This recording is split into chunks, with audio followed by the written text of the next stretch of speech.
저는 재활심리 전공했죠. 대학원에서. 재활심리. 네, 재활심리. 저희는 재활심리 전공 중에서 이렇게 나뉘었었어요. 미술치료하고 놀이치료 쪽으로 나뉘어가지고요. 그때는 저 들어갈 때는 저기 그 관련 학과가 2군데 정도 있었거든요. 전국에서. 그래서 이제 저희는 색깔을 그렇게 가신 것 같아요. 지도 교수님께서. 근데 저는 지도 교수님이 놀이 쪽 하고 계셔가지고 놀이를 하고 싶었는데 저기 미술도 좀 권유를 하셔서 미술도 양쪽으로.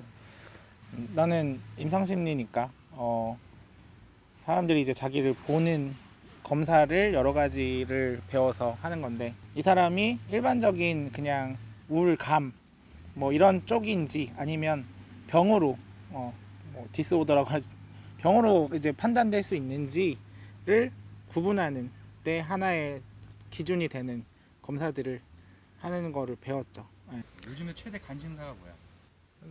나는 육아 플러스 육아에서 비롯되는 부부관계 이런 것들. 아, 네. 애가 둘? 난 둘, 하나가? 저 셋. 네. 난 딸. 저는 아들, 딸. 상담 공부했잖아. 그런 것들 뭐 느끼는 게 있을 거 아니야?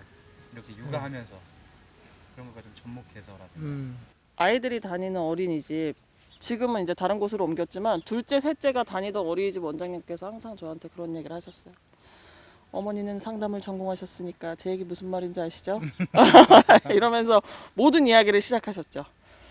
아예 이제 뭐 산만함과 공격성과 이런 부분들에 대해서 그러면서 참 상담해도 한계를 많이 느끼는 것 같아요.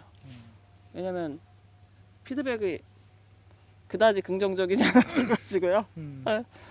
그래서 육아는 항상 그런 얘기, 그러니까 앞에 그런 얘기 붙이시거든요. 상담을 하셨으니까 육아가 그래도 어머님 좀 뭐 할만하시죠, 괜찮으시죠, 뭐 이런 얘기 많이 하셨었는데 꼭 그렇지만은 않은 것 같아요.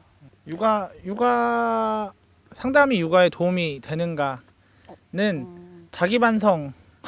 자기 반성.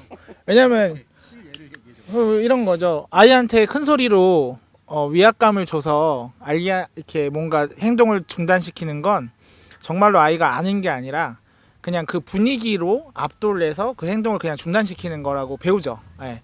그 좋지 않다고 배우죠. 그런데 아이가 계속 떼를 쓴다. 그러면 이제 상담사이기 전에 아이의 부모가 되고 뭐 사회적인 여러 가지 가면을 쓰고 있으니까 옆에 사람들도 보이고 하니까 위압적으로 가죠. 그래서 빨리 그 행동을 중단시켜요. 그리고 나서 이제 애들 다 재우고 미안한 마음이 올라오죠. 아까 그렇게 했으면 안 됐는데, 배웠는데, 아는데. 물론 이제 적절한 좌절, 아이들한테 이제 적절한 좌절을 경험시키는 것이 중요하지만 이게 과연 적절한 좌절인가? 나도 육아는 처음이니까 어디까지가 적절한 좌절이지? 어디까지가 아이를 위한 행동이지? 이런 것들이 자기 반성이 되게 많이 되는 것 같고, 제가 되게 좋아하던 발달 심리학 교수님이 있었는데, 내가 여러분한테 3살까지는 꼭 아이와 함께 있어야 된다고 가르치지만 이 자리에 서 있는 나도 아이 낳고 바로 유학 갔다. 그래서 교수를 할 수 있었다. 좀 이론과 현실은 다르더라. 이렇게 얘기하셨는데 이제 그 얘기가 이해가 가죠. 애가 있으니까. 도움이 되는 것들은 이거 하나? 아이가 저 행동을 했을 때 그 행동으로 아이를 판단을 하려고를 적게 하는 것 같아요. 저 현상이 왜 시작됐지? 왜 저 아이가 저렇게 표현을 하는 거지? 뭘 표현하고 싶은 거지? 이거 정도는 한번 생각해 보는 것 같다. 그래도. 네. 저희 아이들이 다니는 어린이집 색깔이 약간 그렇더라고요. 이렇게 규정되어 있는 게 있고 어린이집인데도 그리고 보편성을 많이 얘기하시거든요. 근데 저 같은 경우는 꼭 그래야 된다 이런 걸 원래 그 학생 때부터 그런 게 많지 않았는데 아이들 키우면서 더 그런 부분에 대해서 오빠가 얘기하신 것처럼 생각하게 되는 것 같아요. 왜 이렇게 했을까? 그리고 아이들이 사소하게 옷을 입는 거나 아니면 행동으로 말로 표현하는 그 모든 것들에는 이유가 있다고 생각이 들어가지고 공부를 하면서 깨달은 거죠. 더 들으려고 노력을 하게 되는 것 같아요. 상담을 해서 확실히. 너 왜 그랬어? 라기보다 그렇게 한 이유를 조금 물어보게 되기도 하고 조금 기다려주게 되기도 하고. 네. 우리 와이프를 보면 엄마기 때문에 악역이라고 하긴 뭐하지만 뭔가 훈육하고 제지하고 안 되고 안 되고를 더 많이 알려주는 것 같고 맞벌이지만 그럼에도 불구하고 아빠는 주로 자꾸 이렇게 허용하게 되는 것 같고 그건 이제 내 개인 어릴 적에 난 어릴 때 허용받지 못했던 게 있거든. 그래서 이제 반동 형성으로 내 아이는 허용해주고 싶은 욕심이 있는 거지 나는. 그래서 그런 이런 것도 알게 되는 거. 이런 게 뭐 심리학 공부했던 네.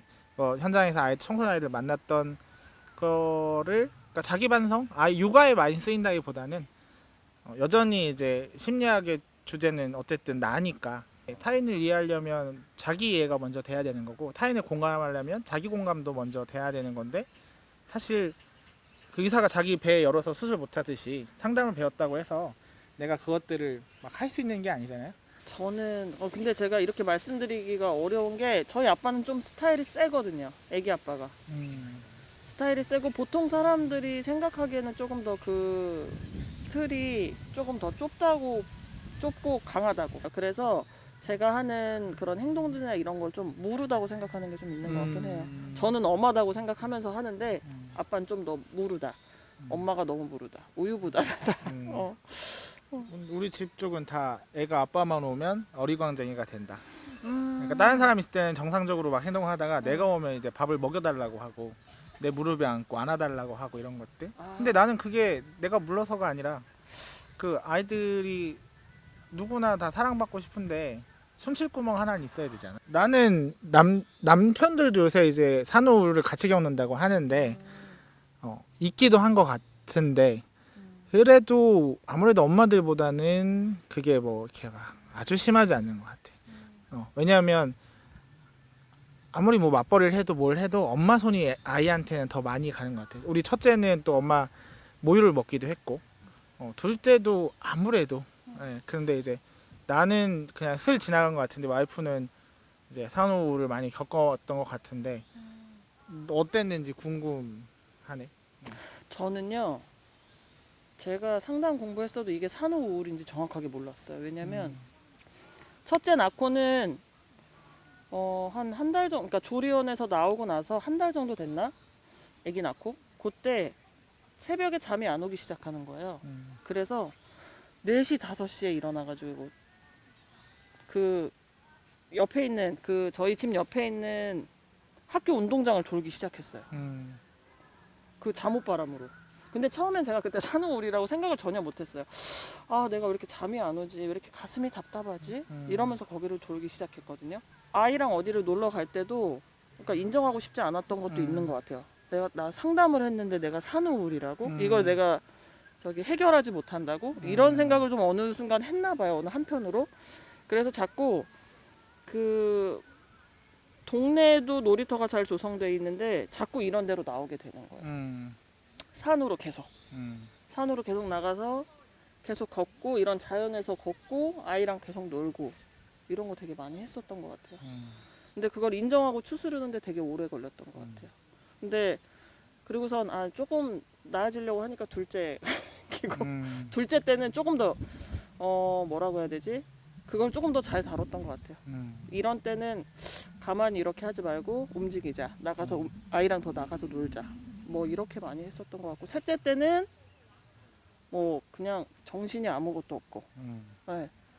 그 할 일이 너무 많으니까요. 빠져 있을 시간이 없는 것 같아요. 내가 지금 어떤 기분인지 이런 거에 빠져 있을 시간 없이 아침부터 저녁까지 거의 진짜 전투 육아 하는 것처럼 하니까요. 제가 엄마들이 거의 다 그럴 거라고 생각하는데 이거를 거의 계속 반복하고 있는 건데 그러면 뭐 산후우울이 와도 그냥 이거를 산후우울이니까 뭐 어디 가서 상담받고 치료하고 있게 아니라 눌러놓고 일단 애들부터 보고 그리고 이 우울이 그냥 쭉 그냥 기저 생활에 깔려 있기 때문에 약간 무기력해지기도 하는 것 같고 어떨 때는 이제 육아하다가 정말 지치면 애들 탁 놓고 싶고 뭐 내 애고 너무 귀엽지만 어쩔 때는 진짜 막 던지고 싶기도 하고 막 뭐라고 막 하고 싶기도 하고 그게 이제 제어가 안 될 만큼 찼을 때는 애들한테 한 번씩은 이제 확 화내는 거로 나오는 것 같기도 하고 그때 이제 나도 현타가 오지만 이거를 계속하고 있는 사람들을 생각해 보면 사실 역시 엄마는 아빠보다 대단한 것 같다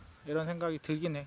뭐 그 요즘에 이제 육아를 같이 한다 도와주는 게 아니라 같이 한다 이런 얘기 한참 유행했던 것 같은데 뭐 같이 하는 것도 아닌 것 같아.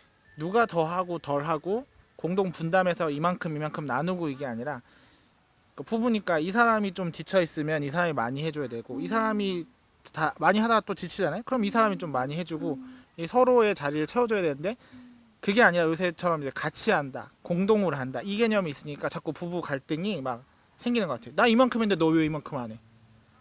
싸움의 원인이 되는 거거든요. 육아할 때 분명히 딱 그런 게 있어요. 내가 하루 종일 해봤잖아. 그럼 나는 좀 쉬면 안 돼? 그동안 당신이 볼 수 있잖아. 막 이렇게 되는 건데 이제 그런 개념으로 이제 반반 해야 된다, 뭐 평생 해야 된다 이 개념으로 가니까 육아는 그 개념이 안 통하는 것 같은데 엄청 싸우죠.